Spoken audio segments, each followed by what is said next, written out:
Hello and welcome to our CAPL training. Today we are going to continue with the CAN functions. Let's see two more examples today. First, I created here two new functions, send error frames and check for error frames. So let's take a look of those functions and try to see how they are working. Send error frames. Um, Basically, we just use here the output functions, which will output the message on the bus. And instead of a CAN message, we just put here error frame. So this is defined by default in CAPL. This will output an error frame on the bus. We wait here 10 milliseconds, and of course we do a for here. So in this function, we are going to send 100 error frames each at 10 milliseconds. So this is what the function will do. And of course, we want to do a function which it's going to check for error frames. Sometimes it's useful to send error frames when you want to load the bus, to generate a bus load, or maybe try to simulate a bus off.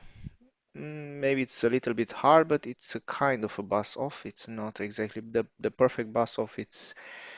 Um, it can be done by short circuit the can high and can low. So but you can use it in different scenarios, so it can be useful. And we want to check that we have error frames on the bus.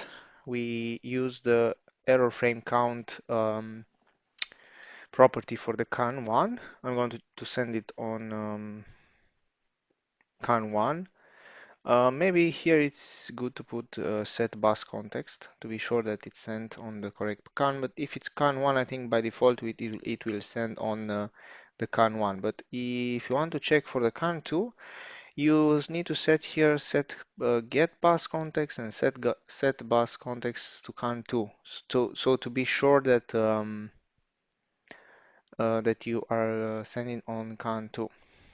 So I'm using the error frame count. This will give me the exact number how many error frames were counted on the bus.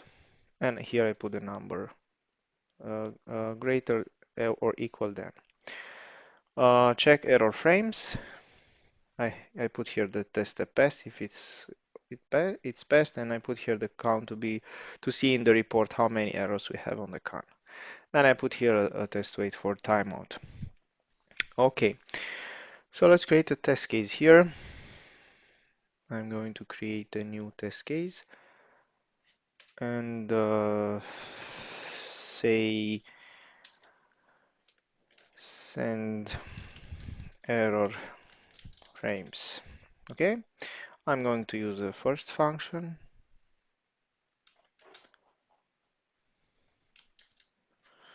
I will use the test wait for timeout here. Just wait a few, let's put 2 seconds to be sure. To be sure that the errors are sent all, so it has enough time to count them. I'll put here the count equal to 100. Of course, if you want, maybe it's more detailed. You can add here in the first function count 2, and you can say generate me 50 error frames or how many you want, and you put it here. Instead of 100, you will use the count or another variable here. So it's more with parameters if you want. But for this example, I think it should be okay. Let's put the function here in the main to execute it, and it should work.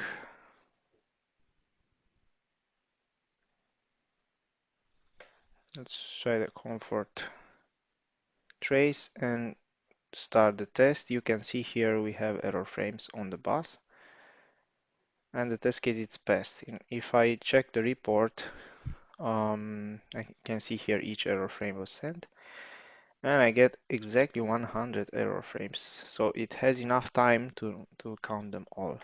So this is really nice.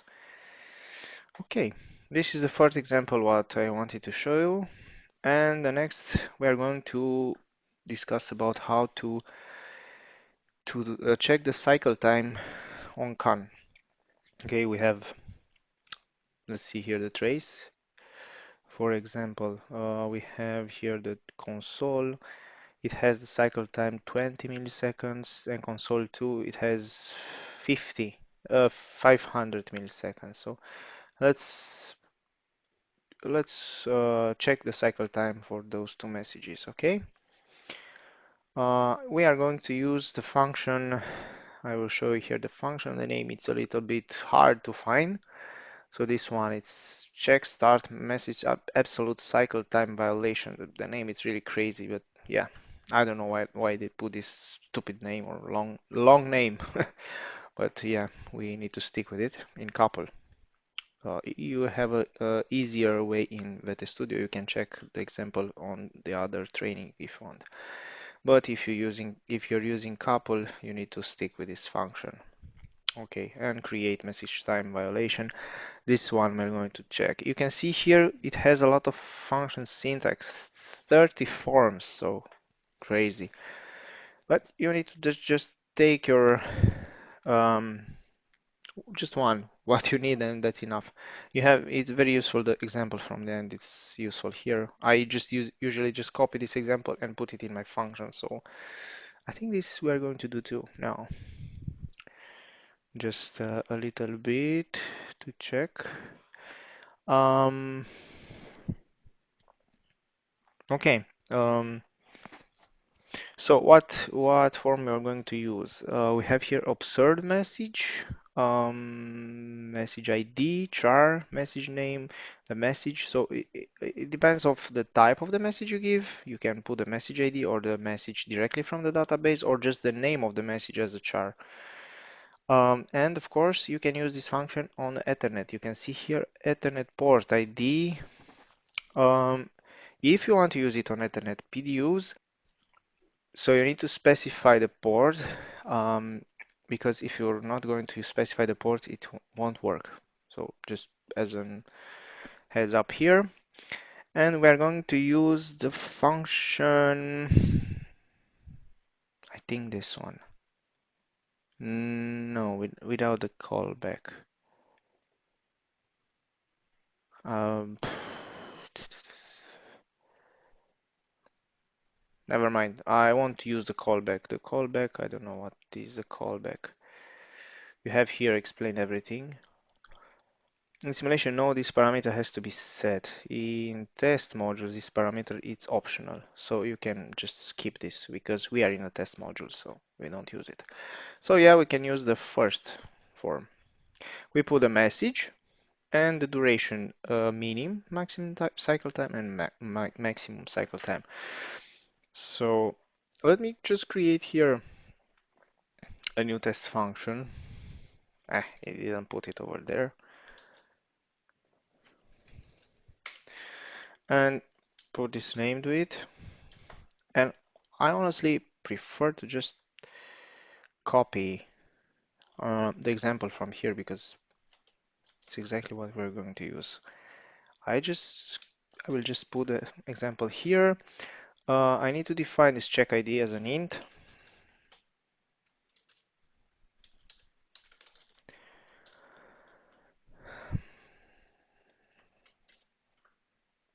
Okay.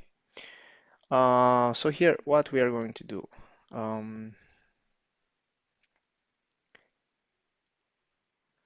Check the cycle time of the message. We give the status of this message to we store it in the check ID, okay? And we use the function test add condition check ID and test remove condition. So sequence of different actions and waiting conditions. Between those, add condition and remove condition. Here you can add anything else. If you want to do other tests in the meantime, you can put here other test steps, or even if you want to do it more complicated, you can put other test functions and do whatever you want. But in our purpose with this function now, it's just to check the cycle time. Um, another thing here, it's very important, the waiting time. Okay, so let's say the message has 500 milliseconds and you wait here 1000. If you just wait 1000, it's less, I say, because you just check two values, two samples. It's not enough. Let's put maybe another zero here. So you're going to check 20 samples. You can put even more, but it's better if you wait more, you will get more samples and the test result is more accurate. I will show in the test report how it will look. Let's put a test step here in the function so we know what we're doing. Cycle time. Um, check cycle time for car, let's say. A little bit generic. Of course, here we need to add the parameters. db message. We'll use a message and an int value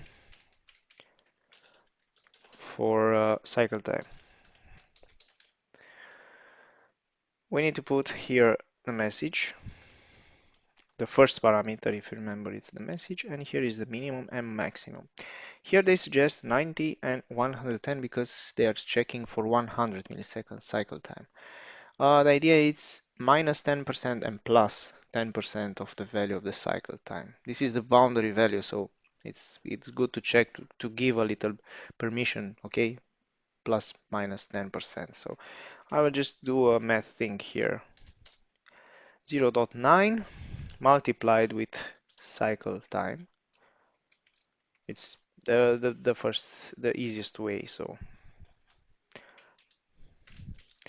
and of course 1.10 or dot 1 multiplied with cycle time. So that's it. I think that this is the function. Basically, you put here the message, okay, 90% of the cycle time and 110% of the cycle time. So it will be for 500 milliseconds, it will be 450 and 550. Okay, for 20 milliseconds, it will be 180 and 220. Okay, it's a 10 plus minus 10%. Okay, so that's it. Uh, Maybe you don't like those functions. Honestly, they don't look so great, but honestly, they are very useful, and I like it how they are creating the report. So let's see how it's going to create the report. And we are going to add a new test case here. Check cycle time. Okay, and let's call this function twice for those two messages I told you.